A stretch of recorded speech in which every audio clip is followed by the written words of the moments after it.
Buenos días, buenas tardes, buenas noches, estimado oyente. Está aquí un día más escuchando su podcast de preferencia Al Chile Así Pasó. Hoy es viernes, otro viernes más. Estamos aquí reunidos para escuchar un tema histórico muy interesante que llevamos esperando desde hace un chingo de tiempo, porque se tiene que prestar la fecha para hacer este tipo de episodios. Como todas las semanas estoy aquí con mis dos colegas y amigos de licenciatura, con Ángel, que ya también tiene su chip y ahora también ya es cyborg. Con Ángel, ¿cómo estás, Ángel? Aquí al 100, Jaivita, Yoshi, estamos ya con full La, señal. la la base de virus ha sido actualizada. Pensé justo en eso, ¿de qué era el mensaje de Panda, del antivirus Panda, ¿no? No, era la base. La base de datos de virus ha sido Desde actualizada. Avast. Era de Avast. Basta, sí, cierto, sí, Avast. cierto. Pero sí, ya con full señal. Datos nos partió un poquito la madre, sí, cantamos victoria. ¿Cuántos días te tiró? Fue una noche, porque me vacunaron en la mañana y yo dije, la neta, me la peló, chingue su madre AstraZeneca. Yo salí triunfante y estoy el día aquí al 100 y de pronto voy aquí a la casa, estoy aquí haciendo mis cosas y cae la noche, ¿no? Perdonen por el chiste, pero me agarró como papá de familia disfuncional, güey. Cayó la noche y a vergazos me tuvo, güey. Porque Verga. sí, güey, me puteó, güey. No, a mí fíjate que en la noche no me dio nada. A mí en la mañana, fíjate que me sentía bien, como a mediodía de la mañana siguiente, porque me vacuné en la tarde, tiene sentido. Y, ¿cómo se llama? Y realmente solo me dio sueño. A lo mejor no porque te dormiste, güey. Ya te agarró durmiendo, güey. Puede ser. Ay, quién sabe, güey, pero dije, como pervertido, o sea, sentí mucho sueño. de la película de Yo dije, o sea, sentí Crepúsculo. sueño y yo dije, a huevo, ya voy a pasar al siguiente mundo, o sea, gracias a AstraZeneca. Que está durmiendo, O sea, ¿no? ya Que me hizo, si me lleva la o sea, verga, ya que me está durmiendo, o sea, ya me está durmiendo, o sea, para mí era ganancia, o sea, tiene un sentido lógico ahí, evitamos sobrepoblación, pero son otros temas que yo considero de la muerte, total, todos reencarnamos. Yo esperaba ahí ser un hijo de Salinas Pliego o algo por el estilo. Reencarnar en un Hijo de Salinas. Emirato, ¿no? Al chile. Pero bueno, también me encuentro con mi colega y amigo Yoshi Takalotes. ¿Cómo estás, Yoshi? Un gusto, Alberto. De hecho, Paulino y yo ya con el 5G nos podemos comunicar un poco mejor. Telepáticamente. Ahí está jalando así telepáticamente. De hecho, va muy rápido ahí la señal y sobre todo, algo muy importante es que en todo el lapso que me he vacunado no he tenido COVID, entonces vacúnense, es muy importante. Entre otras cosas de enfermedad desde la época, porque ya estamos grabando 12 de septiembre, un día antes fue lo de las Torres Gemelas. Recuerden, banda, no es una gran tragedia y Estados Unidos no es la gran víctima de las cosas. Es lo mínimo que le pudo haber pasado por todas las pendejadas que hicieron. Entre ellas, orquestar el golpe de Estado en Chile de Allende. Entonces, no más porque... Por recordatorio, porque, ¿no? Para que no se olvide tampoco. Por recordatorio, porque vi que Jaiba publicó un comentario de una página que dice gente derecha que se informa bien y un comentario de Cuadre diciendo pendejada y media. Hijo de su puta madre, güey. O sea, pero mira, es Cuadri, güey. Es Cuadri. Yo la neta siempre hago el chiste de que Dios bendiga a Cuadri, güey, pero esta vez sí se mamó, güey. Es que, güey, te juro que no entiendo, güey, te juro que no entiendo, güey, eso te juro, güey. Mira, yo pensaba, yo lo digo de forma muy honesta y es que es irónico, ¿no? Es verdaderamente irónico que es la primera vez que le tocó la tragedia a estos vatos, siendo que ellos tienen bastante de culpa ahí en ellos causaron de una u otra forma su propia desgracia. Tenemos un episodio que habla de las Torres Gemelas en teorías de conspiración. Vayan a verlo. Hablamos de cosas muy interesantes. Y hay una reflexión de un vato de CISA que igual compartí, decía, tuvo dos opciones a partir de ahí. O replantearse su imperialismo, de las acciones que él había tomado y que condujeron a esa tragedia, porque fue una tragedia, porque gente murió que a lo mejor no tiene nada que ver, el vato que se salta del edificio, pero bueno. Los que saltan. Los que saltan, o sea, tuvo esa opción, pero que dijo, no, pues, ¿por qué me pasó esto a mí si yo no me lo merecía? Yo al Chile esto no me lo merezco, es más, chinguen a su madre todos los migrantes. Así se comportó, güey. Y pues no, que los que sean musulmanes nos la pelan y vamos a invadir Irak. Y aunque no tiene nada que ver Irak, ¿verdad? Porque pues esos vatos ni vela tuvieron en el entierro, nada más tenían ahí la gente, pero pues vamos a darles también. Y no, y se quedaron con esa opción, güey, y nadie se planteó decir, oye, ¿sabes qué? ¿Qué hicimos, güey? ¿Qué hicimos para que nos cayera este ¿Qué pedo? hicimos los alemanes para merecer esto, no? Ajá, güey, es como... Es como que los alemanes se hubieran encabronado, güey, cuando Exacto, güey. los derrotaron, no mames. Pero bueno, ¿les parece si comenzamos? Adelante.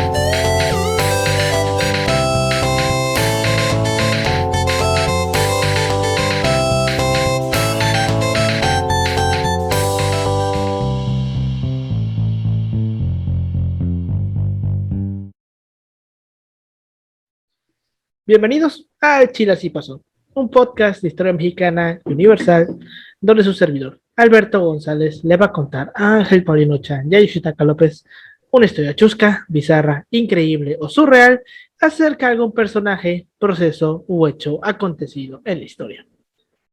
Pues bueno, como ya les habíamos comentado en el episodio pasado, ya estamos en septiembre, ya es época de temblores y época de recordar que somos un país independiente. Eso pasa por no sacrificar. Gente en Eso pasa por Xochimilco, no ¿no? ofrecer un... O como diría un provida, eso pasa por despenalizar el aborto. Güey. Que de hecho fue una gran noticia esa semana. Sí, güey. ¿Cuándo fue lo del vato de Xochimilco, güey? ¿2018? Solo fue 2019, fue 2019. Porque me acuerdo de que antes estábamos hablando, ¿te acuerdas que estábamos en el pasillo hablando con Bolillo y nos dijo, güey, es que no tembló este año, güey, porque se cayó el güey de Xochimilco. Mira, se da el sereno, pero no tembló, güey. Pero no tembló. Ese año no tembló. Ahora pero dicen que estaban hasta sacan posts diciendo que septiembre no es un mes de temblores, sí, o sea, porque la gente ya está muy es que vato. O sea, la gente, es que también está la muy sugestionado, la neta. Es que la coincidencia es muy coinciden surreal, mucho, güey. Ya ha sido mucha culerada, güey. Es como lo que te digo, güey. El otro día, güey. Xochimilco es la solución, güey.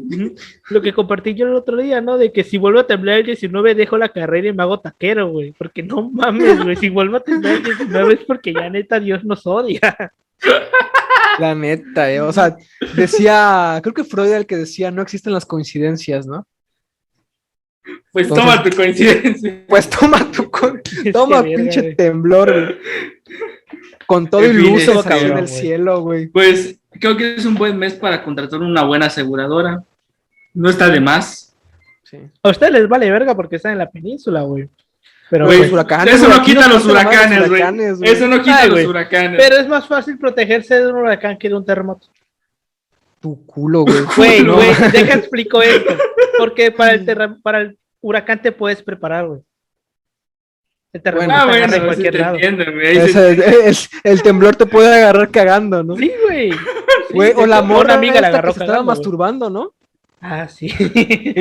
Mis respetos por el profesionalismo de decir, ¿sabes qué? Esto no se acaba hasta que yo acabo. Ah, sí. O acaba esto o acabó. Pero bueno, vayamos empezando con esta madre, güey.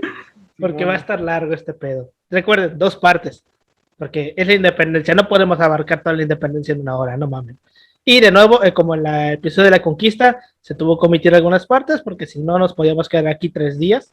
Porque, pues, antes de iniciar, pido una disculpa por los comentarios que tengo contra Iturbide, porque es un personaje que es como, ¿cómo lo explico? Desde el fondo de mi alma y de mis Vísceras. vísceras. O Hace sea, rato no estaba lo viendo odio, ese video, güey. No lo odio, pero pudo haber hecho cosas mejores. Sí, güey. Sí, no, y ahorita vamos a ver desde cuándo ya estamos hablando de Iturbide, güey. ¿Desde cuándo este Iturbide ya metiendo su cuchara? Pero bueno, empecemos. La sociedad novohispana estaba dividida en varios estratos, los cuales hasta hoy seguimos teniendo como una herencia de la colonia, cuya posición estaba condicionada por cuestiones de orden económico, cultural y político. Una de ellas era su papel respecto a la posesión de los bienes económicos. Había un grupo muy pequeño de personas que controlaban la mayor parte de la riqueza, mientras que la gran parte de la población era pobre. Cosa creo que no ha cambiado nada en 200 pendejos años. Bueno, no es que sí, básicamente no ha cambiado mucho, Ha güey. cambiado mucho. Los pueblos indígenas debían pagar un tributo al gobierno y estaban sujetos a un régimen de autoridad que, por ambiguo, provocaba numerosas confrontaciones entre españoles, criollos y mestizos.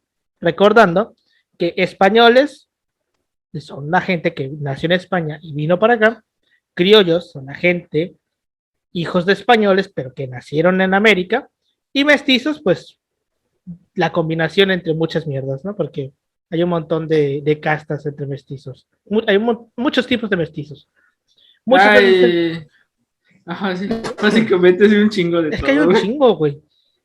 Muchos de esos enfrentamientos tenían relación con cuestiones agrarias, como por ejemplo la tenencia de la tierra y el control del agua. No cambiaron nada en 200 años. El pilar de la economía del virreinato de Nueva España era la minería, particularmente la explotación de oro y plata. Durante el siglo XVIII, la producción minera vivió una de sus mejores épocas. Como resultado, la producción de oro y plata se triplicó en el periodo de 1740 a 1803. La bonanza económica era tan grande que la mina llamada La Valenciana, en el estado de Guanajuato, porque esta parte del país, lo que es Guanajuato, Zacatecas, Durango, San Luis Potosí, Toda Chihuahua, esta creo que zona también, ¿no? esta zona del, bueno, So, conocida como el Bajío. pero es que el Era, Bajío también ya estás incluyendo Nayarit, Jalisco, güey, Colima. ajá, pero recordemos que La no parte estaba del tan centro ya tirándola al Pacífico centro-norte, Norte, ajá, ajá. Esa parte. centro-norte.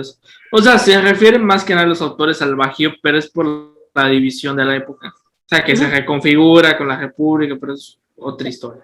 Pero pues bueno, esta parte era la parte minera del país. Vaya, hasta el día de hoy la sigue siendo. Entonces, esta mina de la Valenciana en el estado de Guanajuato llegó a ser considerada la operación minera de plata más importante del mundo. O sea, no era cualquier pinche mina, incluida superando a las minas de Potosí.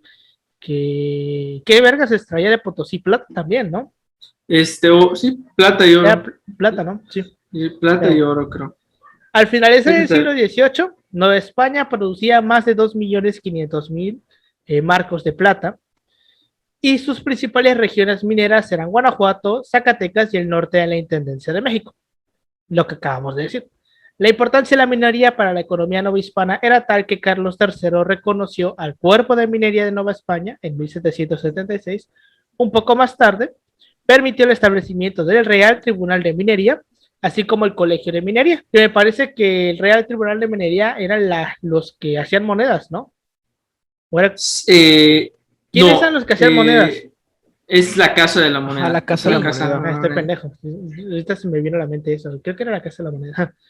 Pero Sí, bueno, pero de alguna otra básicamente forma tiene, ajá, pero de alguna otra forma tiene tiene influencia con relación. la Casa de la Moneda. Sí, porque llegamos a un punto en el que nosotros mismos producíamos nuestras propias monedas, güey, con los mismos materiales que sacábamos aquí. O sea, cosa que no hacían en algunos otros lugares, como España. Pero bueno, en las últimas décadas del siglo XVIII, Nueva España estaba en bancarrota a causa de la explotación de sus finanzas por parte de la metrópoli, o sea, de España, de la península. Paradójicamente, fueron los miembros de la élite económica, los cuales estaban muy golpeados por la política económica de la monarquía, los que apoyaron el golpe de Estado contra el virrey de ese entonces, José Iturrigaray, en 1808, cuando el Ayuntamiento de México intentó ejercer la soberanía en ausencia del rey de España. Y ahorita vamos a llegar a ese pedo. Ujú. Ahora, Entonces vemos que económicamente nos estaba yendo de la verga, porque en la península estaban pasando muchas cosas que ahorita vamos a ver. Sobre todo hay que poner como que hincapié lo de la cuestión de las reformas borbónicas, que, o sea, sobre todo, o sea, viene prácticamente a decir que nosotros vamos a pagar todo el pedo de las viejas europeas, porque bueno, literalmente, por ejemplo, cada vez que Francia y España, porque bueno, ellos están unidos por medio de la Casa Borbón, le querían partir la madre a Inglaterra y decía, ¿sabes qué, hijo? Como que no me agrada mucho tu actitud y les partía a su madre de nuevo. Literal le decía, bueno, España, tú pagas los platos rotos porque Francia pues está hasta la madre de deudas y ya se cedían territorios luego en el norte de América, que era de posesión francesa, luego se cedían territorios, el caso de la Luisiana. Y bueno, o sea, literalmente casi todo lo que se extraía, porque es cierto, las reformas borbónicas es algo que es reconocible, es que aumentó ampliamente la eficiencia económicamente la recaudación y todo el aspecto, pero ese dinero se iba para pagar las viejas. Entonces, nomás como recordatorios a los reyes de que no hagan, o a los gobernantes que no hagan cargas pendejas. No cojan primos. Para empezar. Para empezar. Que esto va a caer en oídos sordos en el norte, pero pues no hay pedo, ¿no? ¿Qué se le puede hacer? Sí, no queremos Otto Carlos II. Pues sí, güey. Entonces, como dice Jesse, las reformas borbónicas, pues vaya, fueron reformas que cambiaron radicalmente la manera de administrar la administración española, tanto en la península como aquí, y creó un chingo de pedos que ahorita vamos a llegar porque pues terminan en todo el pedo de la conspiración. Ahora, aparte de todo este rollo que estaba cociéndose internamente, también externamente estaban sucediendo varias cosas, y no solamente en España, sino también en el mundo. Sin duda, dos movimientos que marcaron la historia final del siglo XVIII fue la Revolución Francesa y el otro, la independencia de Estados Unidos.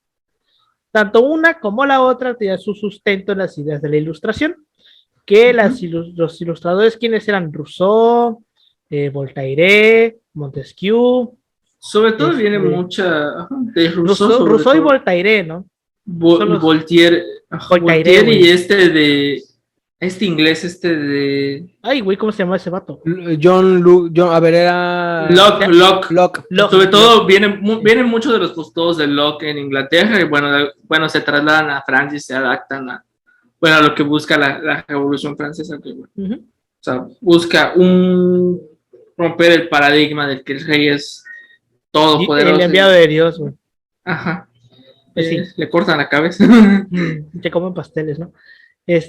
A su triunfo de la Revolución Francesa, las revoluciones en Francia y los Estados Unidos proclamaron la igualdad de los hombres ante la ley y dieron amplias libertades a los ciudadanos, una categoría que nacía precisamente con el iluminismo francés.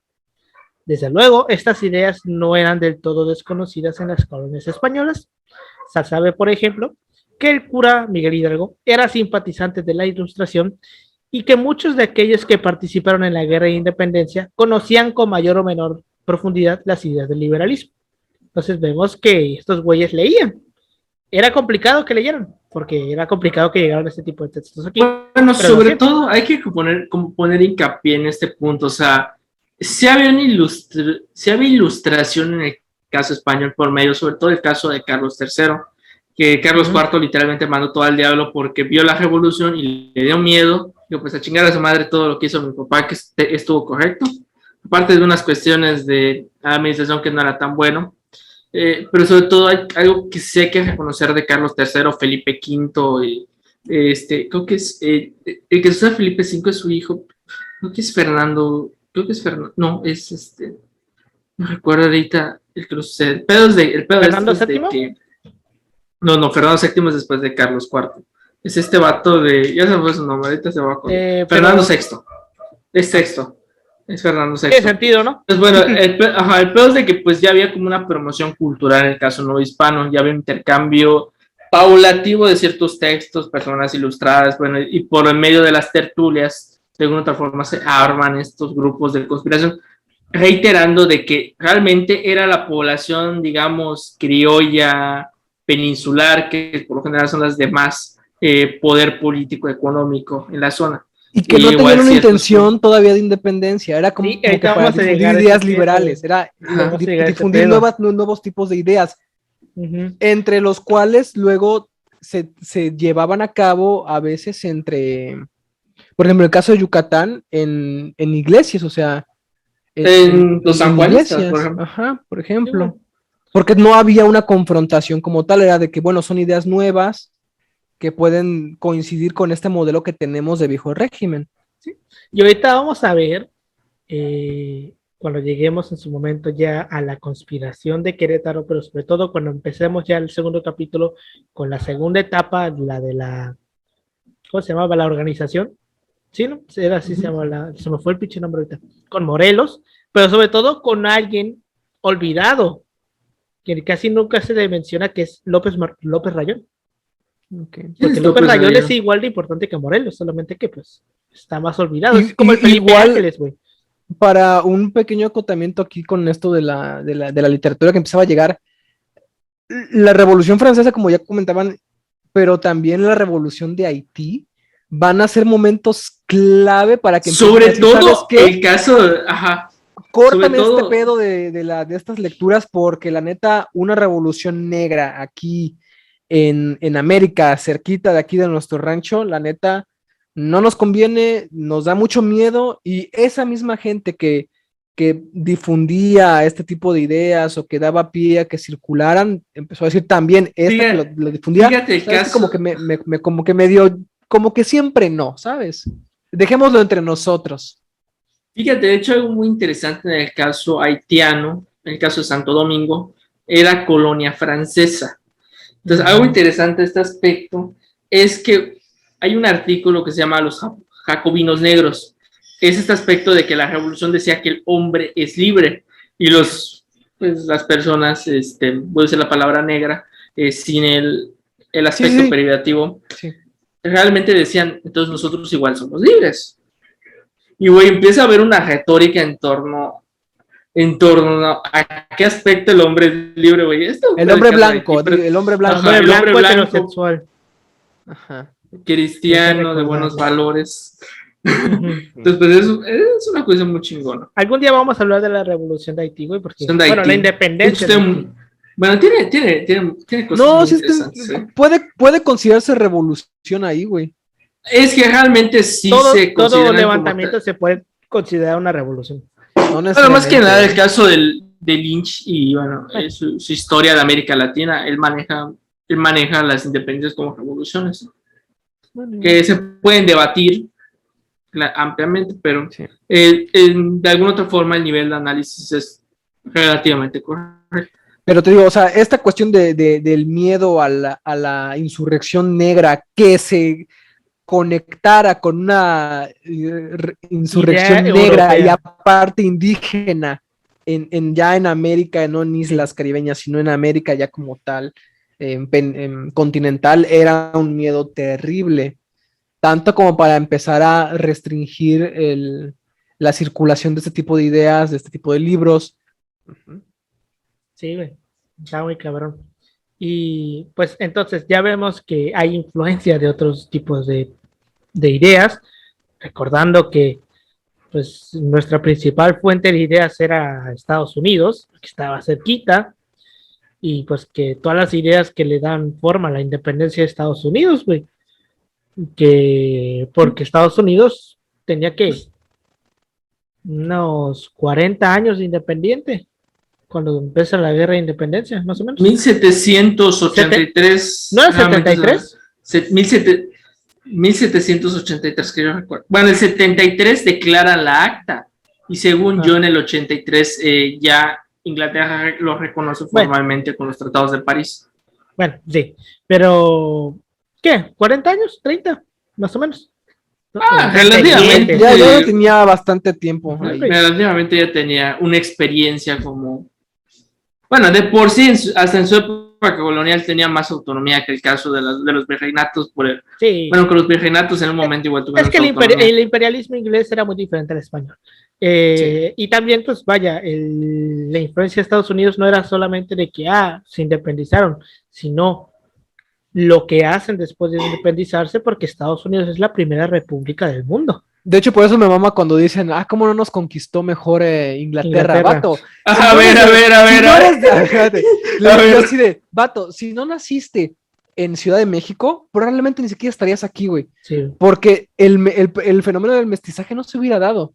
No. Entonces, gran parte de la población de México, si de por sí era una población exigua, o sea, sería mucho menor todavía, porque eliminas el factor Hubiera indígena. habido a lo mucho un proceso de blanqueamiento. Y Ajá, si hubiéramos muy tenido un cabrón. genocidio, ahí sí. Ahí sí hubiéramos Ahí tenido sí, un genocidio. genocidio. Y aparte, pero no mames, güey, imagínate, seríamos antivacunas. Pero pues sí. Pensaríamos que la Tierra es plana, güey, cosas así, Sí, güey. güey, mamá, así. Y pensaríamos que somos el centro del universo en las películas, güey. Que siempre los aliens van a venir aquí. Pero pues bueno, aparte en Europa estaban sucediendo también muchas cosas y muy culeras. La invasión de Portugal por parte de las tropas de Napoleón en 1807 obligó la huida de la Casa de Braganza a Brasil. O sea, el rey de Portugal se vino a Brasil, güey. Ajá, sí, que, bueno, o sea, el caso, por ejemplo, brasileño, por ejemplo, se entiende que su independencia es totalmente diferente. Es así, por eso una los memes de la independencia independencia. pacífica, güey. Es una independencia, o sea, prácticamente se da más que nada porque el rey no se quería ir Sí. de Sao Paulo, porque a veces sentía todísima, pero sí, no, pero no es Río de Janeiro. No, pues es que donde estás haciendo la investidura, o sea, de la corona. Ajá, pero o sea, realmente, por ejemplo, es que, por ejemplo, o sea, el rey, por ejemplo, se sentía a gusto en Brasil porque decía, aquí está chingón, o sea, literalmente tenemos de todo, y en Portugal está valiendo todo, literalmente, antes de que Napoleón invadiera la península y tomara Brasil. Entonces, por ejemplo, el caso portugués es totalmente diferente, y Sí. bueno, ya es como que muy pacífico, así de, Sí. hijo, prácticamente el que lo derroca es su hijo del rey, así que Es dice, como el meme, güey, de la independencia de Brasil. Cuídate mucho, hijo. Y independencia de las colonias americanas, te vas a independizar sobre mi pinche cadáver. O sea, es eso, güey, literal. Pero pues sí, ¿no? En España, este suceso había provocado la división de la familia real española. Instigado por Manuel Godoy, el príncipe de Asturias había planeado un complot para destituir a sus padres de la corona. Finalmente logró que Carlos IV abdicara en su favor el 19 de marzo de 1808. Tal suceso no complació en nada a Bonaparte, que intentó forzar a Carlos IV a declarar su nula abdicación. Aunque Fernando VII intentó formar un gobierno propio y organizar España, Napoleón le condujo con engaños a Bayona, donde el 5 de mayo de 1808 lo forzó a ceder la corona a su padre para que éste se la entregara en francés y terminó en manos del hermano de José Bonaparte, de Pepe Botella. Pepe Botella. Exacto. Entonces, con todo este pedo que ya tenemos en España de que los franceses están invadiendo España, aparentemente no hubo ningún cambio en la organización y los vínculos entre España y sus dominios ultramarinos en América. En realidad, en cada una de las colonias había una discusión muy pinche seria sobre quién era el verdadero soberano de las tierras americanas. Si seguía siendo Fernando VII o si eran los franceses, güey. Que no es un debate nada así superficial, o sea, porque no, estás empezando a pensar la legalidad de la situación de la zona, ¿no? O sea, a ver, y esto es fácil, o sea, si este que es nuestro rey ya no lo es porque ya en efecto, de forma de facto, ya no está siendo rey y hay otra corona que no llegó de forma legal a ocupar el trono, o sea, ¿cuál es? Y que desplaza, o sea, lo desplaza al rey que teníamos, pues en qué situación legal quedamos nosotros respecto a este nuevo monarca, porque es un monarca que no es legítimo. Causa, seguimos de hecho, siendo una crisis de legitimidad, o sea, causa gravemente una crisis de legitimidad porque no saben a quién obedecemos. Y cuando llegan los diputados de Cádiz, güey, dices... Peor tantito, güey, cuando empieza Cádiz, güey. Cuando empieza el desmadre de Cádiz, empieza a decir... Pero qué pedo que hacemos. Peor ahí, o sea, imagínate el rollo en el que se meten allá, porque España, sí hay que remarcarlo, sí tenía una tradición hasta cierto punto de autogobierno, o sea, el hecho de que la república existía, no como la que conocemos ahorita, sino que una república es aquella que tiene la facultad legal para autogobernarse, y que puede haber repúblicas incluso dentro de las repúblicas, por ejemplo, las repúblicas de indios que estaban dentro de una república que era la Nueva España, porque se autogobernaba, aunque República. era una república dentro de otra que era, por ejemplo, Castilla, y dentro de Castilla había otras repúblicas. Era todo un pedo. Era un rollo muy, muy denso en ese sentido, pero vaya, el hecho es de que esta tradición que tienen ellos de autorreconocer ciertas formas de autogobierno, cuando se va el rey, es de que, güey, ¿qué hacemos? Porque entonces, si ya no hay un monarca, ¿qué pasa con la situación de estas comunidades, de estas zonas geográficas que se autogobiernan? Bueno, ¿en quién recae entonces la autoridad? Vaya, en quién va a recaer ahorita. Y esa discusión, que es a final de cuentas la que va a llevar a Cádiz, o sea, nos va a meter en el pedo de decir, bueno, pues si ahí está pasando ese fenómeno, pues por asociación también debería pasar aquí. Entonces, Está muy cabrón, empieza güey. lo bueno, empieza Sí, lo güey. bueno ahí. Entonces, el problema era que nominalmente la soberanía de los dominios españoles radicaba en el titular de la corona de España, en el rey. No había una claridad sobre la posición que se debía guardar ante la ocupación extranjera de la metrópoli. Para algunos, la opción era reconocer al gobierno francés de ocupación. Para otros, la soberanía radicaba en Fernando VII y por lo tanto no estaban dispuestos a reconocer a Bonaparte como soberano. De hecho, hasta había en sus leyes viejas de ellos, por ejemplo, no sé si las de Castilla, Yoshi a lo mejor me podrá corregir ahí, pero hay una cláusula donde habla de la ausencia de monarca. O sea, ¿qué sucede cuando hay ausencia de monarca y en quién recaía? Es que realmente ahí es como que un pedo, porque en teoría las cortes deben ratificar. Exacto. Deben ratificar, pero estás viendo de que, güey, no hay... O sea, la gente a lo mejor no agarra el pedo de que ahí no, la palabra monarca absoluto no existía como tal porque no era que gobernara absolutamente, sino que había este mecanismo de cortes. Las cortes eran esta reunión de los principales de España o de ciertas zonas de España, porque cada zona tenía su corte y el monarca tenía que negociar con ellos. Entonces, a falta de monarca, pues están las cortes, que las cortes son la representación. La corte es la representación del pueblo, porque también el pueblo está representado en las cortes de una u otra forma muy pequeña, pero también representada. Entonces, ahí está el rollo, ¿no? A falta de monarca, la representación recae en las cortes. Más o menos creo que está ahí el rollo. Es que lo que pasa, por ejemplo, lo que pasaba antiguamente, por ejemplo, el caso de los Austrias, es que, por ejemplo, cuando moría el rey como tal, algo que se manda a convocar al príncipe de Asturias, como fue el caso sí, bueno, fue técnicamente con la hija de Carlos, bueno, la mamá de Carlos V. O sea, realmente, cuando muere su mamá, se convoca formalmente a las cortes con Carlos V y se reconoce al príncipe de Asturias como el sucesor al trono español, en este caso el trono castellano, y por vía, y bueno, hasta cierto punto igual el trono de Aragón y todo lo que conlleva eso. Sí. Es que es todo un pedo la organización territorial española. Sí. Todo es todo ya, Cataluña. O sea, sí, exacto, Cataluña. Pero bueno, aparte de estos dos grupos, tanto los que decían que era Bonaparte el soberano y los que decían que era Fernando VII, había un tercer grupo influido por las ideas de la Ilustración y la reciente independencia de Estados Unidos, para quienes la opción era la separación de las colonias de su metrópoli.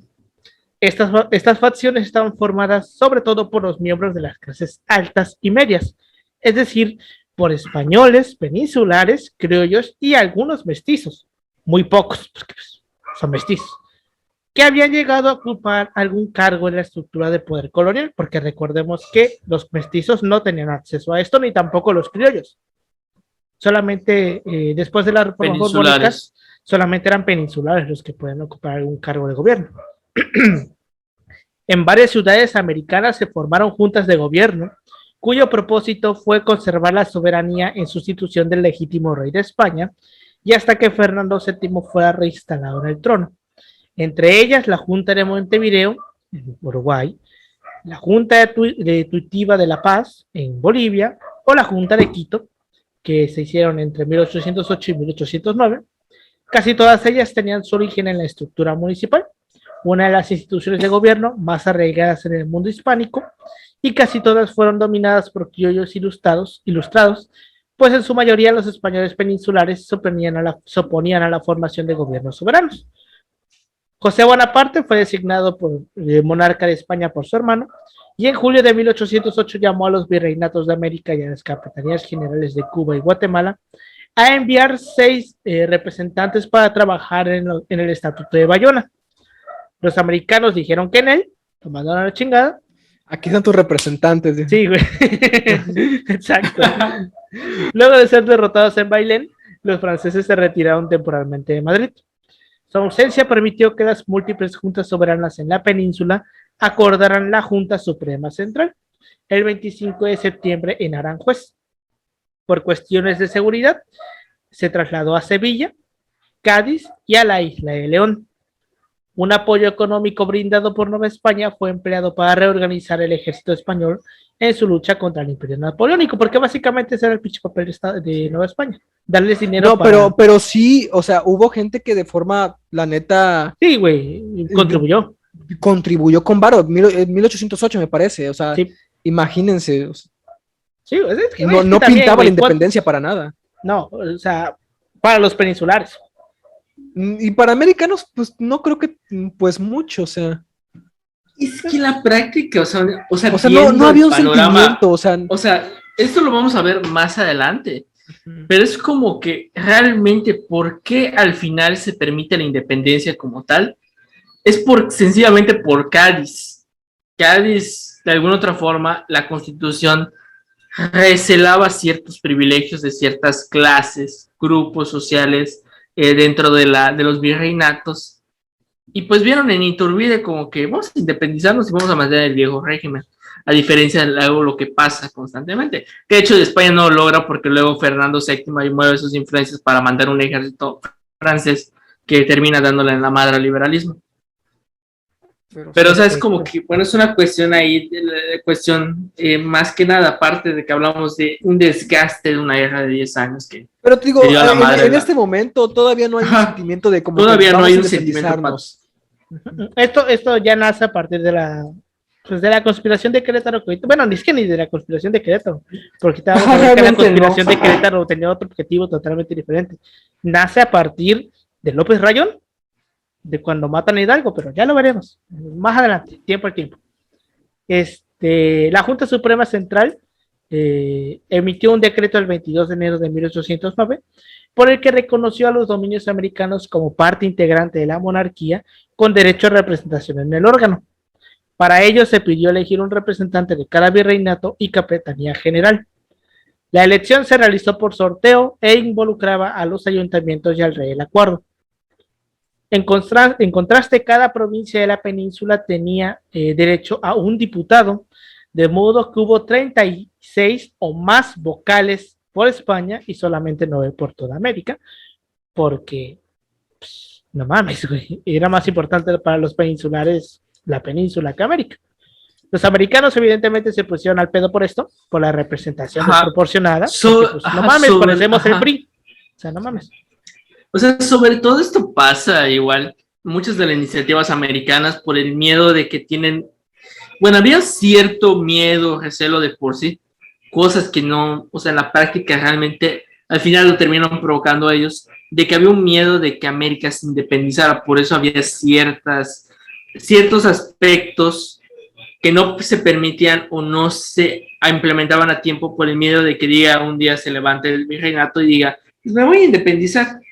Por mis huevos, ¿no? Y fíjate, ahí están estos estudios que se hicieron sobre parte de las reformas borbónicas, que era la formación de las regiones por ejemplo, en Nueva España, y cómo esto terminó generando regionalismos que cuando llegaron el momento de Cádiz dijeron, oye, ¿sabes qué? Pues legalmente yo debería tener derecho a, pues, enviar representantes, y pues no me estás dando este derecho, y ahí conflicto.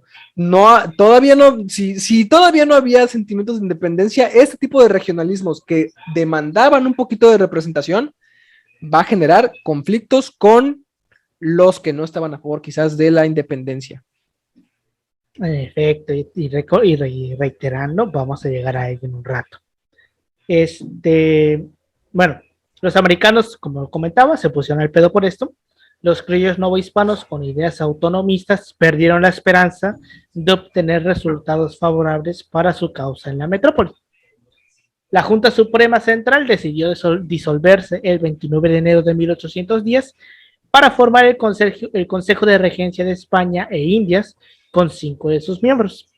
El propósito de este nuevo órgano era convocar a las Cortes de Cádiz. Solamente un americano formó parte de la regencia, el tlaxcalteca Miguel de Lardizábal y Uribe. El resto de los integrantes de la Junta fue relevado de sus obligaciones, incluyendo los representantes americanos que ni siquiera habían llegado de ultramar. O sea, no habían ni llegado a España, güey. Cuando les dijeron, no, ya no te necesitamos, güey, regrésate. Al conocer esta noticia en la Ciudad de México, se juró obediencia y fidelidad al órgano que se reconoció la misma autoridad que a Fernando VII. El 14 de febrero de 1810... El caso de la regencia, sí. Sí, güey. El 14 de febrero de 1810, los representantes americanos fueron invitados a participar en la redacción de una nueva constitución, que prometía cambios para criollos y mestizos. Mientras todo esto pasaba en España, en América y sus pedos administrativos, en Querétaro se gestaba una conspiración organizada por el corregidor Miguel Domínguez y su esposa Josefa Ortiz de Domínguez, y también participaban los militares Ignacio Allende, porque recordamos que Allende sí era militar de carrera, Aldama y Mariana Basolo. Se discute si la figura central de la conspiración fue Miguel Hidalgo, que era el cura de un pequeño pueblo de Dolores, Hidalgo, o bien si el liderazgo era ejercido por Ignacio Allende, que pues era el pinche militar de formación y el que le sabía el pelo de la guerra, güey. Y vamos a ver qué pasa con estos dos güeyes al final, con Allende y con Hidalgo. Las reuniones de los conjurados de la conspiración se llevaban a cabo en la casa de José Miguel Domínguez, corregidor de Santiago de Querétaro. El grupo conspirador tenía pretendido alzarse en armas en el mes de octubre de 1810 en San Juan de los Lagos, Jalisco, pero fueron descubiertos en septiembre. En la zona del Bajío se comenzó a organizar una conjura en San Miguel el Grande, ahora San Miguel de Allende, los capitanes Ignacio Allende y Mariana Basolo, quienes habían tenido contacto con los conspiradores de Valladolid, que hoy es Morelia, José Mariano Michelena y José María García Obeso. Después, como comentábamos, las reuniones se trasladaron todas a la ciudad de Querétaro, en donde se sumaron un grupo de letrados, pequeños comerciantes y más militares del ejército colonial.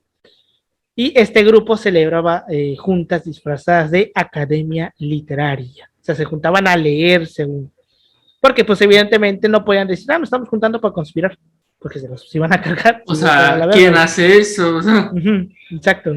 Bueno, hay un meme que de hecho sacaron de Hidalgo de la primera regla de las juntas de conspiración de Querétaro es no hablar de las juntas de conspiración de Querétaro. Ni con tu vato, ¿no?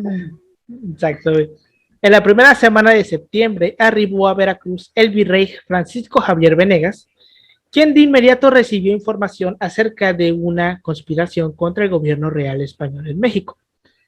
El intendente de Guanajuato, Juan Antonio Riaño, ordenó al comandante de la plaza investigar sobre aquellos rumores, y el 11 de septiembre se realizó una redada en Querétaro, cuyo fin era capturar a los responsables. Se logró arrestar a Epigmenio González y se giró orden de aprehensión en contra de Allende, que se escapó a una población del Bajío. Por medio del alcalde de Querétaro, que era Valleza, doña Josefa Ortiz de Domínguez fue informada de la captura de los Ibarra y se dispuso a prevenir a Hidalgo sobre el peligro que corrían. Pero antes de salir a Dolores, fue encerrada en una habitación por su marido para que no avisara a los conspiradores. Aquí, pues, vaya, hay dos maneras de interpretar este pedo. Una era de que, pues, el corregidor iba a traicionar a estos vatos, a Hidalgo, Allende, Aldama y todo este pedo, Y otra es de que pues estaba encerrándola para no exponerla, güey. Porque si José Ortiz Domínguez se iba y le avisaba a estos güeyes y lo agarraban, se la llevaban con ellos. Entonces ahí interprétala como quieran, ahí nada más se las dejamos. Sin embargo, la corregidora pudo contactar a Allende a través de Valleza para informar oportunamente a Hidalgo. En las primeras horas del 16 de septiembre, Allende llegó como pedo a la casa cural de Dolores, donde Hidalgo hallaba, se estaba pues durmiendo, güey. Aquí está ahí en el texto, lo ponen mamador, le ponen pernoctando. Estaba durmiendo el güey. Como cualquier persona normal. Bueno, ajá, exacto, como cualquier puta persona normal en la madrugada, güey. Entonces, tras despertarlo y charlar, además de tomar chocolate caliente por el clima frío de ese tiempo, ambos decidieron lanzarse a la lucha armada antes de que los españoles destruyeran sus planes. Y es ahí cuando Hidalgo le dice a Allende, sí, lo he pensado bien y veo que estamos perdidos y que no queda más recurso que ir a coger gachupines. Que aquí lo dice en el sentido coger de tomar, de agarrar gachupines, no en el sentido que hoy conocemos aquí en México. Exacto, no en el sentido gachupín es español para la audiencia. Ajá. Y gachupín es español, es una manera despectiva de decirlo. Español peninsular. Exacto. Es una manera despectiva de decirlo a los españoles. ¿Sí? O gente blanca para el entender indígena, a lo mejor, porque pues, ¿cómo distingues un gachupín a que no va a hablar? O sea, porque pues no lo vas a escuchar, no le vas a decir, hermano, ¿es usted gachupín? O sea, no. Tú le escuchas del acento, güey. Sí, pero si eso sí habla, güey. Gritando ni quien entienda. Exacto. Yo creo que tenían ahí como un papelito que decía bueno y malo. El moreno bueno. Oye, huevo, sí, la mano lo tenía escrito, güey. Pero pues sí. La paleta de colores. Ay, güey, como está. El de Griffin, güey. El de Peter Griffin. El de padre de familia, güey. El de arrestar, moreno, así o medio también chocolatoso. El de la barra de dificultad del juego de South Park, güey. Ay, no más. Ese está hermoso, güey. Hermosísimo. Chulísimo ese pedo. Pero bueno. Con ayuda de 80 presos que liberaron de la cárcel, capturaron al delegado Rincón, se dirigieron al atrio de la iglesia, tocaron las campanas e Hidalgo pronunció un discurso explicando que el movimiento al que incitaba era para derribar al mal gobierno, quitando del poder a los españoles que se trataban de entregar al reino a los franceses. No de que vamos a sacar a los españoles de aquí, vamos a sacar a los españoles que están traicionando a España, básicamente es lo que él estaba diciendo. No vamos a generar una independencia, solo vamos a hacer un gobierno interino mientras que le jure lealtad a Fernando VII. Eso es lo que querían hacer, o lo que quería hacer Hidalgo. Le ofreció a la población que se dejarían de pagar tributos y un peso diario a quienes participaran si llevaban caballo y la mitad a los que iban a pie. Acto seguido, se aprendió a 19 españoles. Cabe destacar que, debido a la falta de testigos de primera mano, no se saben exactamente las palabras ni el orden específico con el que acontecieron los sucesos, que es el grito de Dolores, vaya. Sin embargo, las versiones más probables, debido a su antigüedad, son las siguientes, que es la versión de Viva Nuestra Madre Santísima de Guadalupe, viva ser Fernando VII y muere el mal gobierno, viva la América, viva Fernando VII, viva la religión y mueran los gachupines, que son estas, ¿no? Y hay otra que es viva la religión católica, viva Fernando VII, viva la patria y reine por siempre en este continente americano nuestra sagrada patrona, la Santísima Virgen de Guadalupe, muere el mal gobierno. Es eso. Mucho pedo, güey. Pero pues evidentemente pues nos damos cuenta de que Hidalgo no gritó viva México. Para la audiencia, sí, hay un canal se llama Bully Magnets. Tienen ahí como dibujando la historia, ¿cómo se llama? La sección, que hace como que las diferentes versiones. Y está chingón, güey, porque fueron una que dice lo que creemos que nosotros pasó y que dijo que ya valió. O sea, literalmente hace alusión de que ya valió madre y a lo que te truje, chencha, vamos a darle. Sí, güey. Pero bueno, a partir de Dolores, el movimiento encabezado por Hidalgo se movió por varios puntos del Bajío. Una de las regiones más prósperas, de toda Nueva España. El número de tropas es desconocido, o sea, no se sabía exactamente cuánta gente llevaba Hidalgo. En Atotonilco, que es ahí donde matan a Zapata, ¿no? No, a Zapata lo matan en Chinameca. No, Atotonilco es donde nació, ¿no? Zapata era Atotonilco. No, sí, ¿no? Déjalo, chico. Atotonilco me suena muy a Zapata, güey. Bueno, en Atotonilco. Todo lo que sea Morelos es Zapata. Es Zapata. Algún día vamos a hacer un episodio de Zapata, güey. Que la historia de Zapata está llena de mitos, güey. Sobre todo sobre su. ¿Cómo se llama? Su posición socioeconómica. No.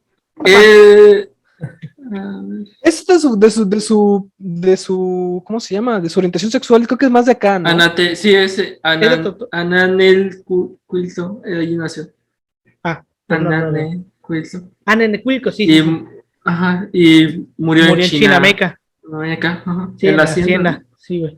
Pero, por ejemplo, antes de que, haciendo remembranza de esto, yo me decía, uy, a lo mejor y para la gente dice, bueno, nada más se formaron así de, ¿cómo se llama? Conspiraciones, porque sí, o sea, yo recuerdo, ahorita me puse a verlo de balazo, y es que van a haber cosas, van a haber coyunturas a cada rato que van a inclinar poquito a poquito la balanza, y a veces no, hacia lo que es independencia y hacia lo que es mantener viejo régimen. Una de ellas, por ejemplo, y que lo favorecieron los españoles aquí en México, bueno, en lo que era en ese momento Nueva España, es un golpe de estado que se da de facto en 1808, que lo da un hacendado, o sea, un pato de varo, o sea, sí. Y dice, no, pues a ver el virrey que llegó, y pongamos a un virrey nosotros que se llamaba Pedro de Garibay, es el que terminan poniendo en el sustitución del Izcama, que vale madre, tienen que poner de nuevo, creo que después ponen al obispo de Guadalajara. Ajá, o sea, pero se corta la legalidad, o sea, el chiste aquí es estas cosas que atentan contra este régimen legal que solía haber, bueno, va a propiciar también la aparición de juntas. Si ya de por sí había clubes donde se discutían estas ideas liberales,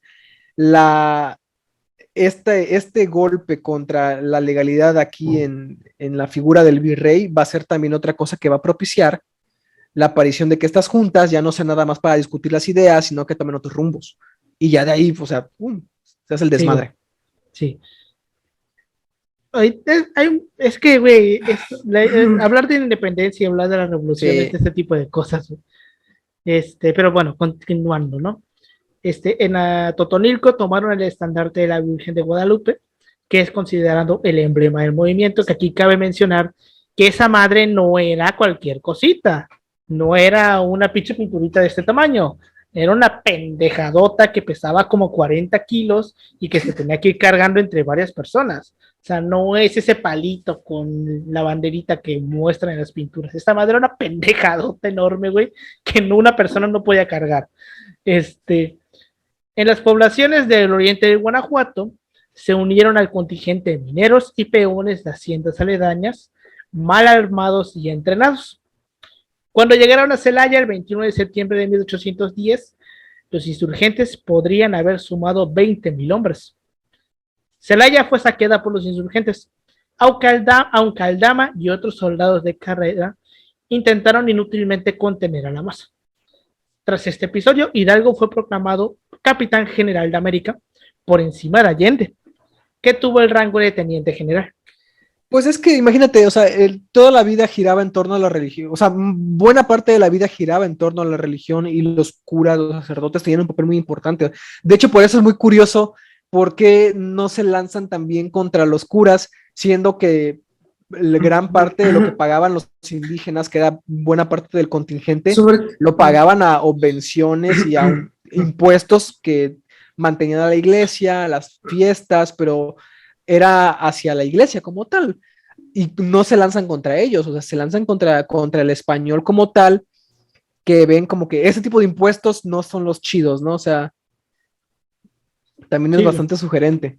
Está bien, o sea, hay que igual, perdón, hay que, ¿cómo se llama? Hay que igual tomar en cuenta de que Hidalgo, pues de alguna otra forma es un líder carismático, porque de Sí, alguna otra sí, forma güey. tenía, este cabrón sí, tenía labia, güey, tenía Sí, güey. labia, güey, y juntó un chingo de gente, o sea, de alguna otra forma igual Hidalgo, ahí tiene igual, igual que ver. imagínate, el hecho de agarrar esa imagen de la Virgen como estandarte, si te pones a pensar de qué tamaño dices que era, Era una Jaima, pendejadota una que era muy grande. Déjalo. grande, o sea, y psicológicamente imagínate el efecto de ver eso, avanzar por el campo, o sea, ¿a cuánta distancia puedes verlo?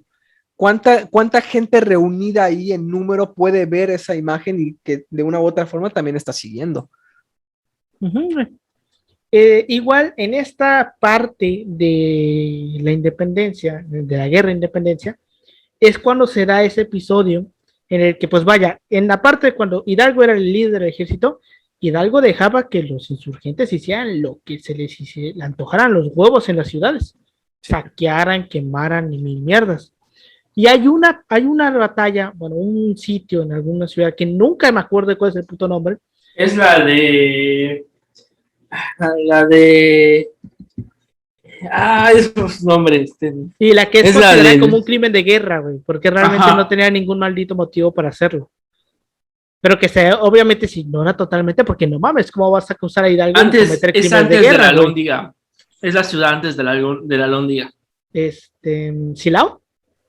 Creo, no recuerdo ahorita, pero sé que lo mencionan, pero no me acuerdo el nombre, pero sé que pasan un pueblo antes de la Lóndiga y bueno, el pedo de la Lóndiga es que, por ejemplo, todos los vatos ya saben qué pedo con esto, o sea, estos cabrones no están con pendejadas, güey, literalmente van a arrasar contra la población blanca, o sea, ya hay como un sentido de, ok, como que esto ya se salió de control. Uh-huh. Y sobre todo, esto es lo que renteliza la independencia, el miedo, toda la sangre, bueno, ajá, esta revolución sangrienta, esta independencia sangrienta, de alguna otra forma, solo hace que las tropas se vuelvan leales al rey.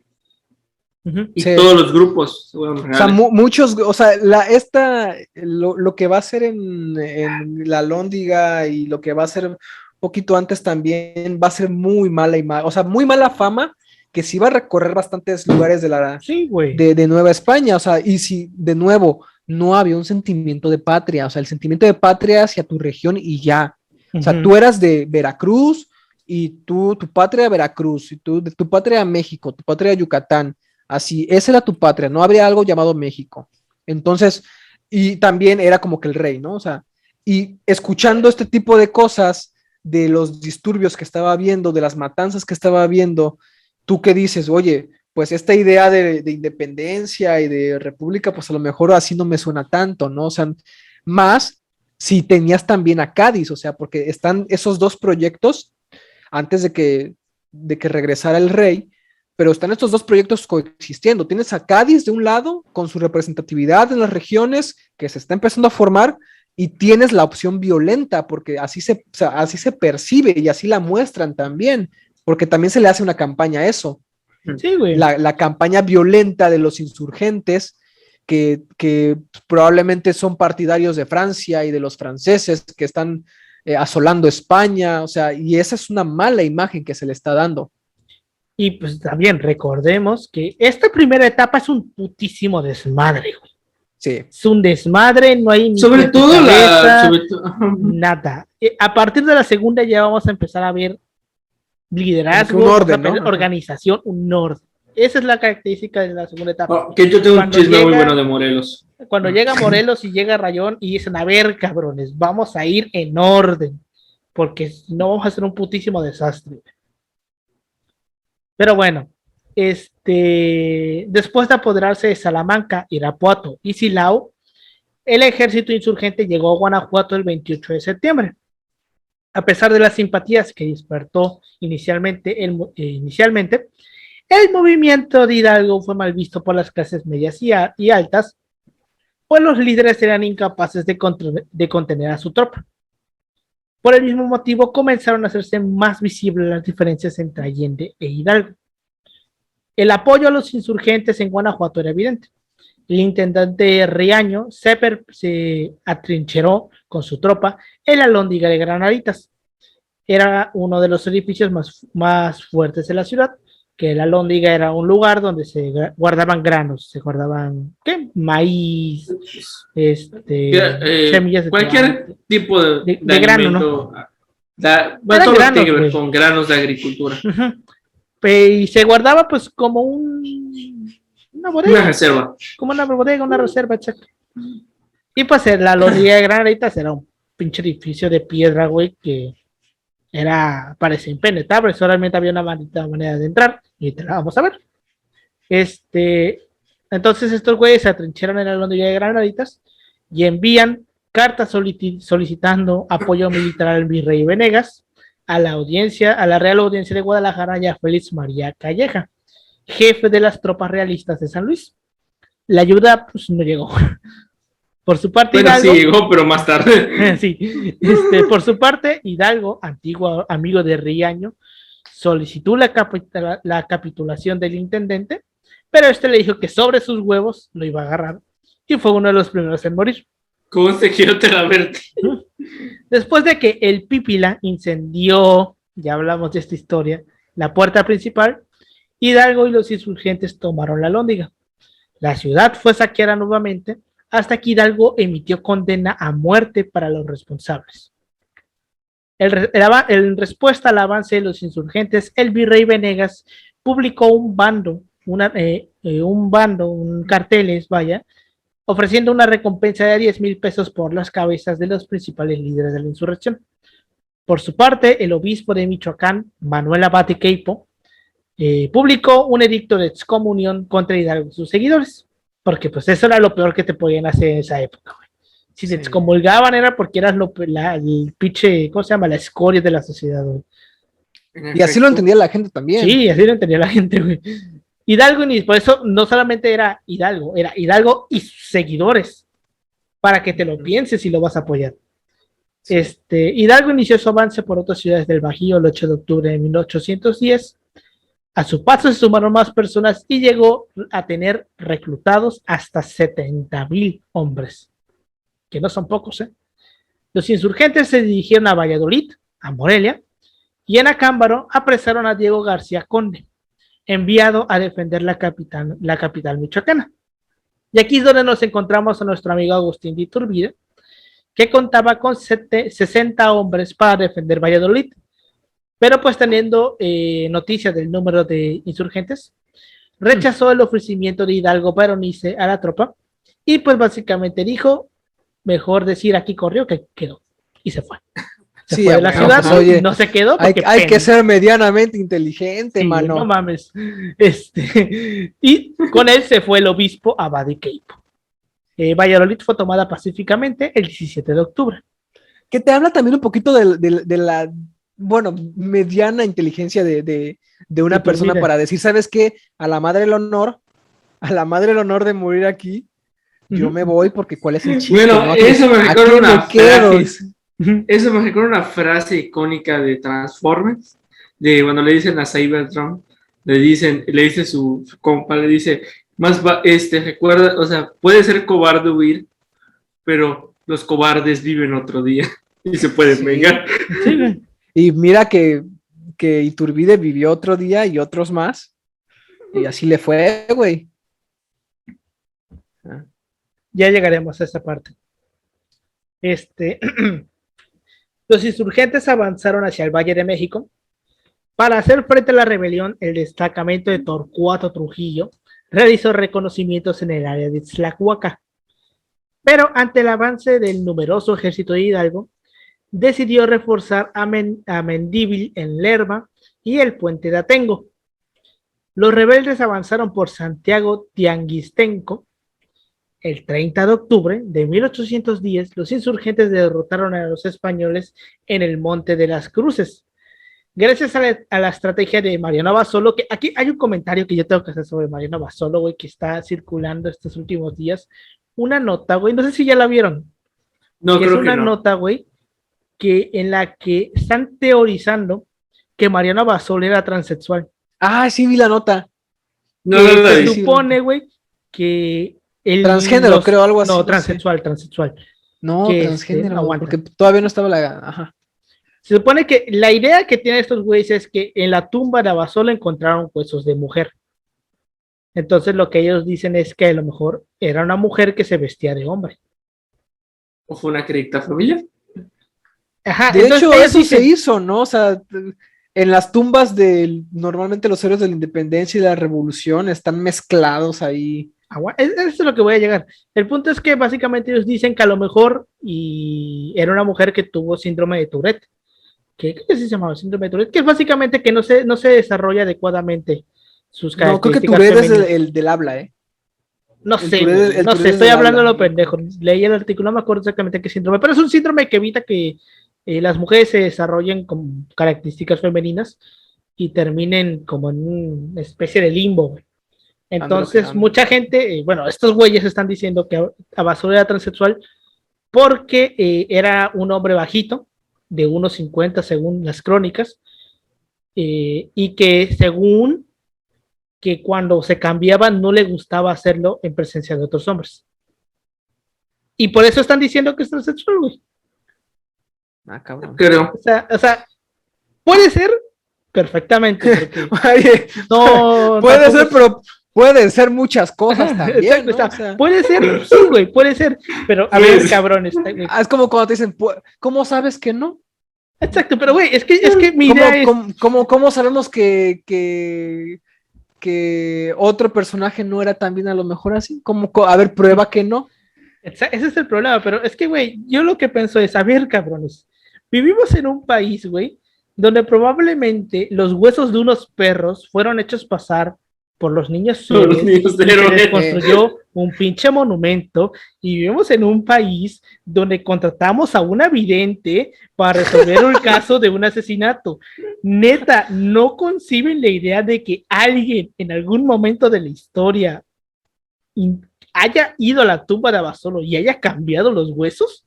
O que los hayan puesto mal, o sea, que no sean que los hayan puesto mal. Porque pues, después de cuánto tiempo buscaste los restos, o sea, también eso cuenta bastante.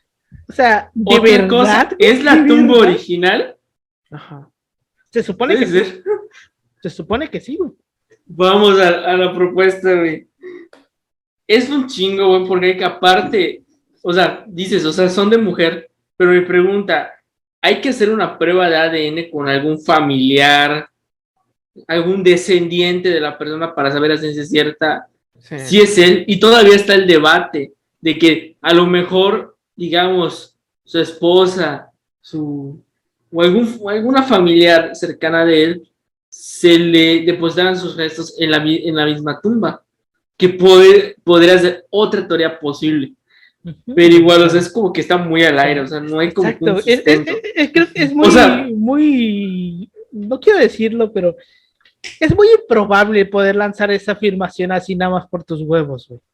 Es muy difícil, es que es muy difícil sostenerlo, porque, o sea, no dudo, porque la neta no dudo, que esto del ser transgénero haya existido antes, o sea, gente que decía, sabes que yo me identifico más en una mujer, o sea, no dudo que haya pasado en la historia, porque la neta, no, tampoco lo sabemos, ¿no? O sea, ese tipo de historias casi no se ha hablado porque hay muy pocas pruebas, porque normalmente la gente no lo exteriorizaba por el ambiente de la época.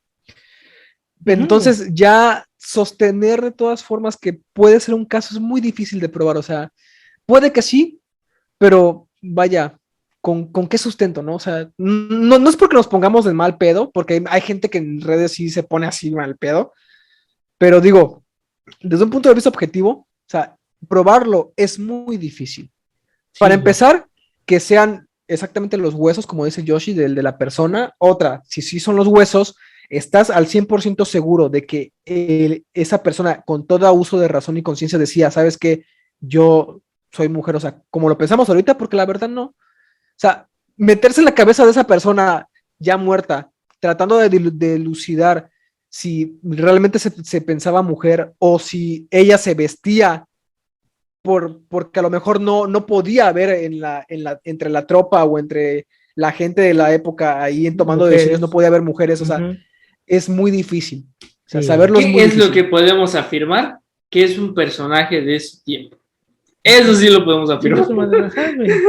Y ahí lo dejamos. Pero bueno, continuando con No crean otra cosa antes de concluir. ¿Qué? No crean cualquier nota, investíguenselo, cuestiónenselo. México desconocido, chingan a su madre. Que ahí México desconocido. Sí, güey. Pero bueno, entonces gracias a la estrategia de Abasolo de Jiménez y de Allende se gana la batalla en el Monte de las Cruces.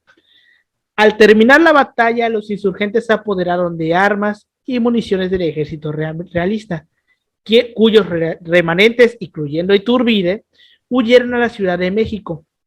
Y ahí es cuando llega el punto central de esta primera etapa, que es estando en el Monte de las Cruces, con el ejército realista debilitado, siendo ellos un chingo con sus armas, sus municiones y con el ímpetu de haber ganado, tienen vía libre para irse ya a la Ciudad de México y tomar el Palacio Virreinal. Pero al día siguiente, Jiménez y Abasolo fueron enviados a una negociación fallida por el rey, con el virrey, perdón, que se negó a capitular ante la inminente llegada de refuerzos. Y Hidalgo, en vez de ir a atacar Ciudad de México, decide regresar a Valladolid, a Morelia. Y es cuando Allende le dice, cabrón, ¿qué verga te pasa? Estamos aquí en el pinche cerro, ya nada más para bajar y tomar el Palacio Virreinal, y tú te quieres regresar a Valladolid. Y Hidalgo dice, sí, güey, yo me quiero volver. Y se vuelven. Y es lo que dicen, nadie entiende por qué carajo Hidalgo hizo eso, güey. Bueno, que hay muchas teorías ahí. Unos dicen que es porque posiblemente vuelvan a tomar la ciudad por las tropas realistas. Otros que Hidalgo no le gustó el clima y por eso quiso regresarse a Valladolid. Otros dicen que era por la comida. Otros dicen que era por el miedo de que las tropas se descontrolaran y hubiera una masacre como en la Lóndiga. O sea, pongo muchas teorías ahí. Bueno, igual está el hecho de que Allende es el que le dice, ¿no? O sea, vamos. Es que Allende era el militar, güey. Es que aquí estamos teniendo. O sea, yo podría decir, a lo mejor dijo, ¿sabes qué? Pues vamos a agarrar la ciudad y después qué, ¿no? O sea, porque no es nada más que entrar, a ver, para la gente, no es nada más entrar a la ciudad de por mis huevos y ya, ¿no? Ya, ganamos. O sea, es entrar a la ciudad o a la plaza, como se dice, y mantener la plaza. Ajá, tienes que alimentar a la tropa, o sea, tienes que asegurarte de que ante posibles ataques no te puedan llegar ahí. O sea, y tú podrías decir, bueno, es que Allende debió haber previsto eso, ¿no? A lo mejor el que pudo haber dado la decisión de decir, ¿sabes qué? Mejor no la tomemos por cuestiones militares fue Allende, y Allende no dijo eso. O sea, Allende al contrario, pero bueno, también está la cuestión de que no sabemos de qué genio militar pudo haber sido Allende, porque uno puede ser militar y ser un pendejo, ya ves a Santana. Pero, o sea, es que yo aquí veo en la relación Hidalgo-Allende, veo una relación más o menos similar a la de Pancho Villa y a la de Felipe Ángeles, güey. De Pancho Villa haciendo todo por sus huevos, güey, Felipe Ángeles tratando de decirle, no, cabrón, piensa, hasta que Felipe Ángeles se harta, güey, de Pancho Villa, güey, Miguel Hidalgo, Celaya, güey. O sea, prácticamente podríamos afirmar que Miguel Hidalgo Costilla era el Pancho Villa de su momento. Y puede ser, o sea, tal vez quitándole un poquito lo sanguinario, porque pues Pancho Villa era otro nivel, güey. Sí. Pero bueno, sí, el vato tenía problemas mentales, güey. Sí, o sea, pero era psicólogo, Era fue este vato. Su único vicio, no podía tomar, güey. El licuado de fresa. Eso te iba a decir, güey. Su único vicio era el licuado de fresa. Porque no podía tomar el vato, güey. Si fuera por él. De hecho, hay una historia, güey, de que según Zapata casi mata a Pancho Villa así, güey. Porque le dio, no, creo que le dio licor, güey. A escondidas, güey. Pensando que era agua. Y el vato se lo tomó, güey. Casi lo mata, güey. A la verga. Pero bueno, Entonces, cuando Hidalgo decide regresar a Valladolid, la relación con Allende se tensa a grados insospechados y la mitad de la tropa deserta, güey. O sea, aquí ya no solamente eran los huevos de Allende, eran los huevos de la mitad de la tropa. Pero bueno, de regreso a Valladolid, los realistas comandados por Félix María Calleja atacaron a los insurgentes en Aculco. La derrota de estos últimos debilitó al contingente por las deserciones, la toma de prisioneros y la pérdida de armamento. Teniendo en cuenta la situación, los insurgentes se dividieron y el grueso de las tropas se regresó con Allende a la cabeza a Guanajuato, mientras que apenas un pequeño número de personas regresó con Hidalgo a Valladolid.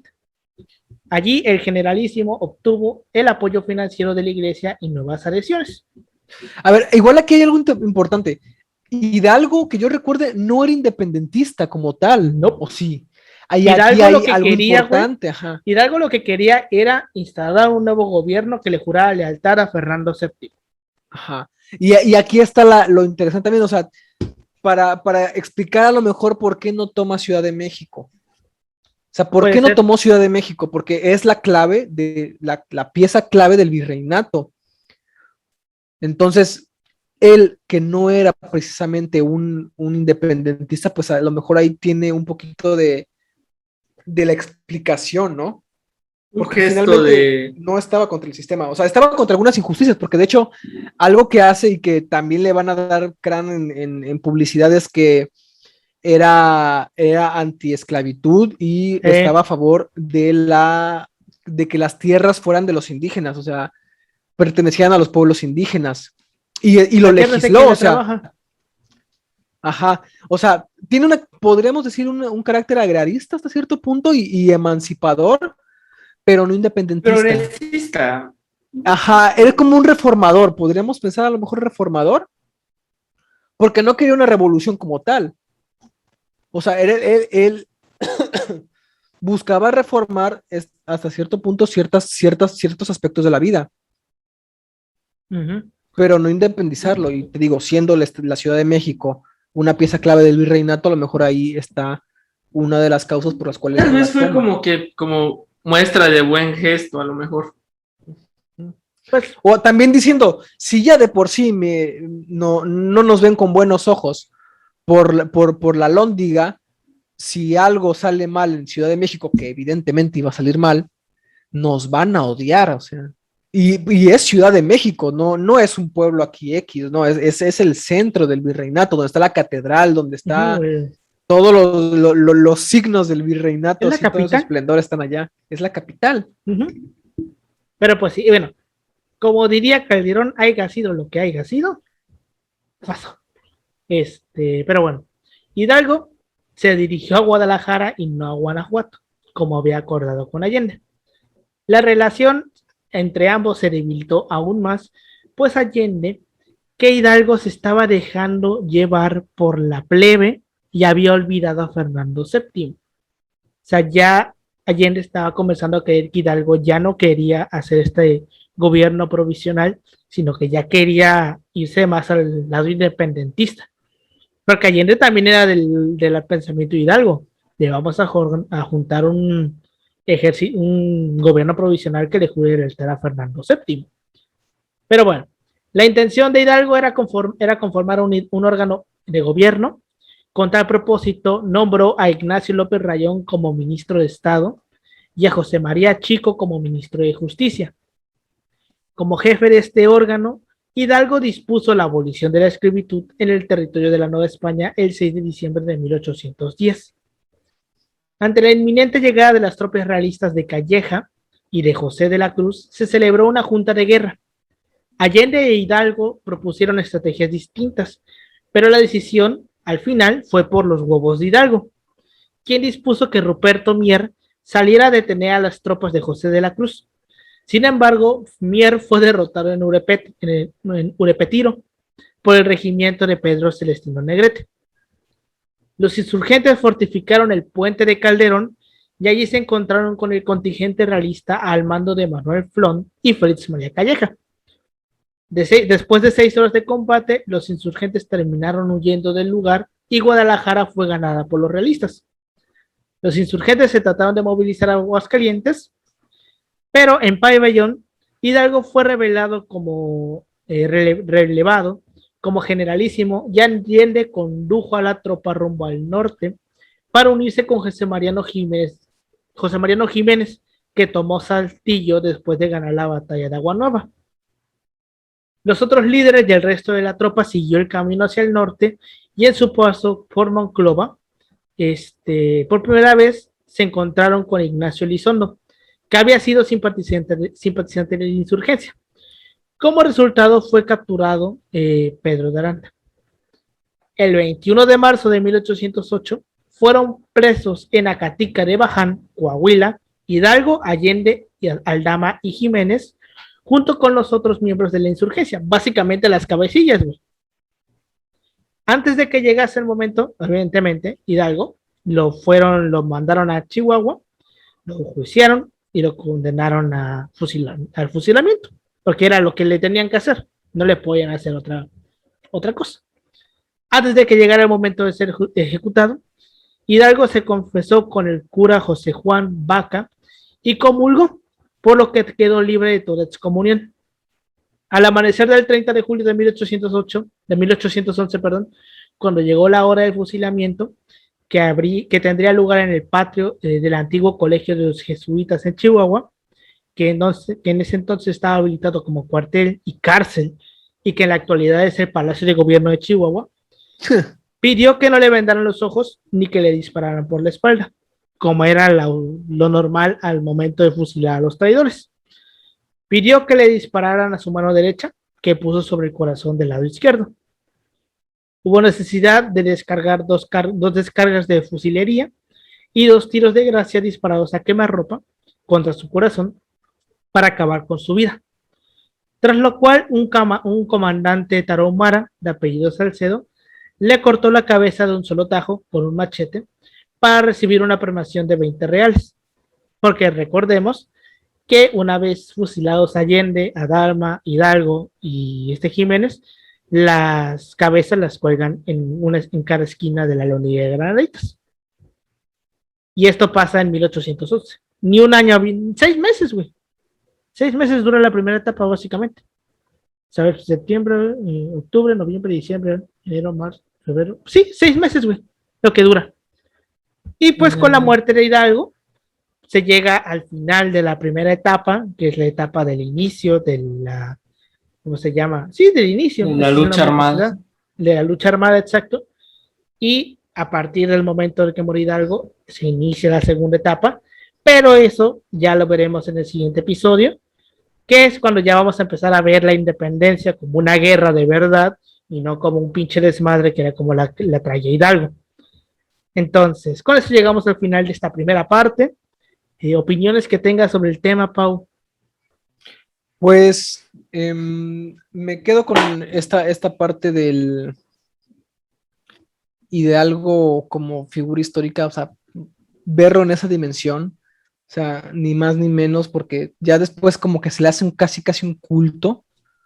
En general todos los personajes, ¿no? Pero, o sea, es un personaje relevante, o sea, que sí representa este respeto y esta, pues, importancia que tenían él y los suyos en el ámbito religioso y como aglutinadores de masas, o sea, no eran simples personas X, ¿no? O sea, eran líderes de masas de una u otra forma, gente carismática y que a pesar de que pues probablemente no buscaba como tal una independencia, sino un nuevo gobierno, un mejor gobierno, su labor en cuanto a decretos de esclavitud y de declaración de uso exclusivo de los indígenas de las tierras de la comunidad, pues son bastante importantes.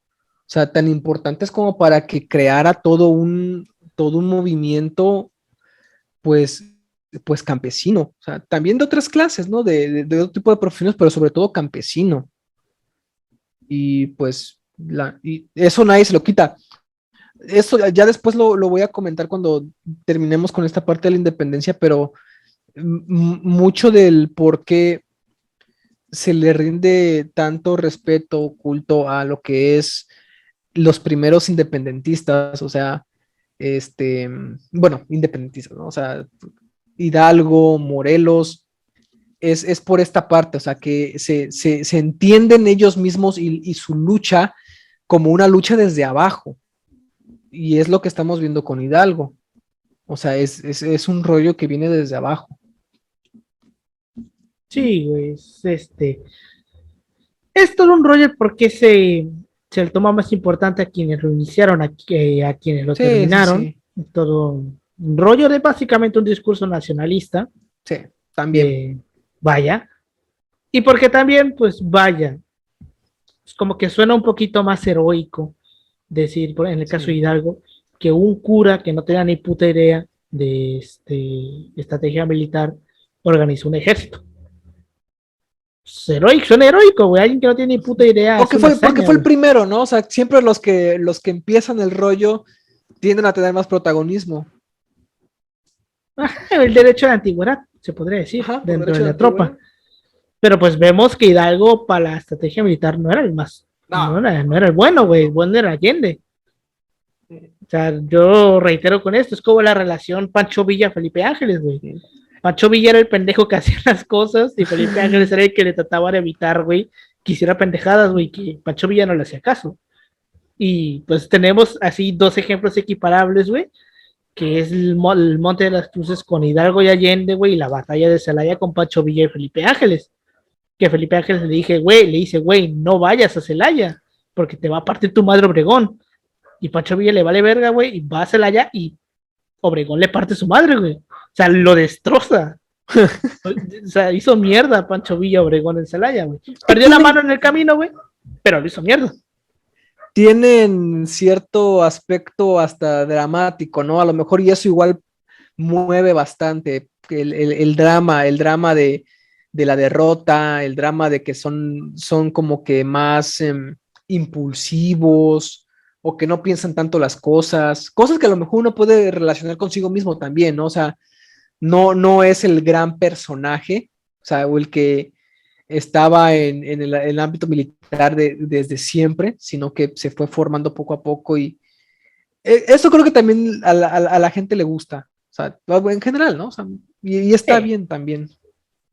sí. Pero bueno, Desprende heroísmo, vaya, tiene ese ámbito de héroe. uh-huh. Pues bueno, tú, Yoshi, algo que nos quieras comentar sobre este pedo. Decir que esta primera parte, el caso de Hidalgo, bueno, en el discurso como tal se suele dar como el padre de la patria, cuando, bueno, en la práctica vemos que realmente no es como tal un padre de la patria. Yo como reitero, pues es un personaje de su tiempo. Él de alguna otra forma tiene una intención de formar un proyecto, bueno, no un proyecto de nación, sino crear un gobierno para legitimar, en este caso, al monarca, bueno, legitimar en este caso, curar la lealtad a Fernando VII, que bueno, por sucesiones el siguiente en el trono, en todo el aspecto, legitimar como tal. Hay que ver Hidalgo con muchos matices, igual Allende, a todos hay que verlos con matices, son personas de su época al final, de alguna otra forma, Hidalgo mueve masas, es algo que es importante de ver. De alguna otra forma entendemos el proceso viéndolo desde una óptica desde abajo. O sea, entendemos por qué una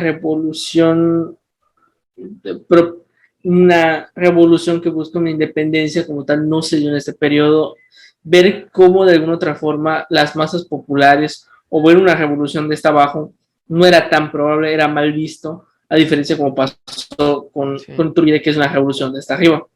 Hasta una contrarrevolución, ¿no? Que se llega a plantear Una luego. como lo plantea Jaime, es su apellido. Bueno, el aspecto es de que, bueno, nos deja ver un poco del pensamiento de esta época, o sea, Sí. y sobre todo una desorganización de Hidalgo que al final fue lo que le costó todo el movimiento y prácticamente, o sea, fue como de la derrota de los insurgentes, de no tomar muchas oportunidades, de no establecer una línea de mando, o sea, bueno, sí había una línea de mando, claro, pero no había una organización en el caso de las tropas, así como, bueno, fueron un montón de malas decisiones que podríamos digamos, poner ahí en la mesa, que bueno, el cagadero después con José María Morelos más o menos le da forma, con el Congreso de Anáhuac y todo el aspecto de la Constitución de Chipalcinco y todo, que ya es como cuando ya podemos hablar de un proyecto de nación un poco más claro, que de alguna otra forma, bueno, ya con Iturbide y Guerrero logran consolidar y todo este aspecto. Pero seguro que esta primera parte nos va haciendo un contexto de qué era lo que querían las personas. Bueno, o sea, nos da como una óptica acerca del contexto, bueno, o sea, del panorama político, social de la época, que al final nos permite comprender por qué se dieron esos acontecimientos. Igual fueron prácticamente los efectos colaterales que sufrió en la lucha, que bueno, el efecto colateral como tal fue que de alguna otra forma se generaron muchas actividades económicas, prácticamente le dio a la madre a toda la economía, sencillamente porque estar en un sitio de guerra, bueno, cuesta de alguna otra forma toda la actividad, merma toda la actividad económica, y de alguna otra forma entendemos por qué el México del siglo XIX es literalmente un desmadre, porque todos están dando la madre. Igual se trata, creo que igual de un proyecto que no convenció a un sector que estaba en ascenso y que buscaba liderazgo, que es el de los criollos. O sea, hasta ahorita, hasta donde nos quedamos el día de hoy, ese proyecto no los convence y era clave que ellos participaran también en el proceso. Y aquí no ocurre. De hecho, ahorita que lo que menciona Yoshitaka, de idea de la nueva república, de por qué México fue un desmadre todo el siglo XIX, cae también un poquito en cuenta con este argumento pendejo que dan de que ojalá si nos hubiera conquistado Inglaterra, ahorita tendríamos una economía más fuerte. Y no es tanto el hecho de que haya sido Inglaterra, o que sea culpa de España propiamente, sino que el imperialismo inglés no era un imperialismo para nada parecido al español. Y como tal se podría decir que las 13 colonias no eran un imperio. No eran, mientras que estamos hablando de por ejemplo, un virreinato, por sí solo podría ser un imperio, sin ningún tipo de problema, güey. Entonces, es muy diferente hablar de una economía como la de las 13 colonias, que es pues, un cachito de tierra pequeño, de comillas, que no era un imperio como tal, que tenían hasta cierta más autonomía que los virreinatos, ¿no? Las 13 colonias hasta cierto punto eran un poquito más autónomas. Sí, realmente la colonización de las 13 colonias es más que nada se delega a las compañías a ciertas posesiones, más que nada son como que otros grupos religiosos que van viniendo, tienen otra concepción en su mentalidad, son más apegados al liberalismo, son otros puntos que como tal logran asentar en su proyecto de nación, a diferencia de México que bueno, hay otros aspectos que, bueno, ¿cuál es el problema económico? Hay un gran problema económico porque hay monopolios dentro de todas las actividades económicas, hay problemas internos, hay problemas políticos, nadie confía en los españoles, bueno, por intento de reconquista. Son muchos puntos que al final en el contexto interno mexicano no lo permite desarrollar a la par del homólogo del norte, como fue Estados Unidos, que o sea, ellos tienen otras condiciones históricas a las que tiene el caso latinoamericano, que bueno, son otros puntos, son extensiones más grandes, no hay tanta capital. De hecho, los ingleses tienen que ver mucho con el aspecto económico porque ellos ponen sus reglas sobre la mesa. Entonces, igual, tienen muchas cosas que ver ahí. Sí, y pues es que también el punto viene en este comentario que yo hacía, en que es completamente diferente independizarse de un imperio, o sea, terminar de tajo una práctica imperialista a una práctica colonialista. Son diferentes, güey. Y por ende va a ser muchísimo más difícil levantar la economía de un puto cachote de tierra, güey, como era Nueva España, que pues el cachito de tierra que era Estados Unidos, o las 13 colonias, güey. Y es un poquito el por qué a México le costó tanto pues levantarse del colapso del imperio español, güey, y que pues también tienen que ver pues todas las pinches mierdas que nos pasaron, ¿no? de que pues nos invadieron un chingo de veces, nos peleamos entre nosotros, no nos poníamos de acuerdo. Pero eso es sobre todo, ¿no? O sea, sí, el es peor eso, entre güey. nosotros. Exacto, güey. Era así como decía un meme ahorita que estaba con lo del temblor, güey. México es ese niño que se ríe, no porque De sus le dé risa, desgracias. se ríe de sus desgracias no porque les dé risa, sino porque le da pena llorar, güey. Entonces, es eso. Pero bueno, con eso llegamos al final de este episodio.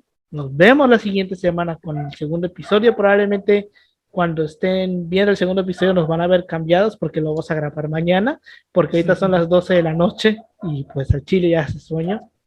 Empezamos tarde hoy. Y mañana tenemos clase a las, Mañana a las tenemos 8 de clase la a las 8 de mañana. la mañana, exacto. Entonces, probablemente nos vea con otra ropa y con otra iluminación. Pero ahí vamos a estar. Pues nada, nos pueden seguir como @así pasó podcast en Facebook, Instagram y en Twitter. A mí me pueden encontrar como @emanuel566 en Instagram y en Twitter. A ti, Pau.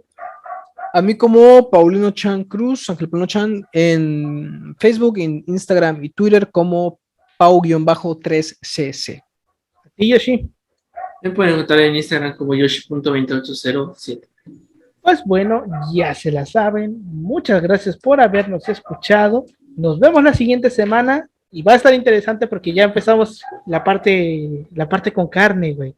Ya empezamos la parte interesante de la independencia con Morelos y con el padre verdadero de la patria que era Guerrero. Muchas gracias por habernos escuchado y nos vemos la siguiente semana. Nos vemos. Peace out.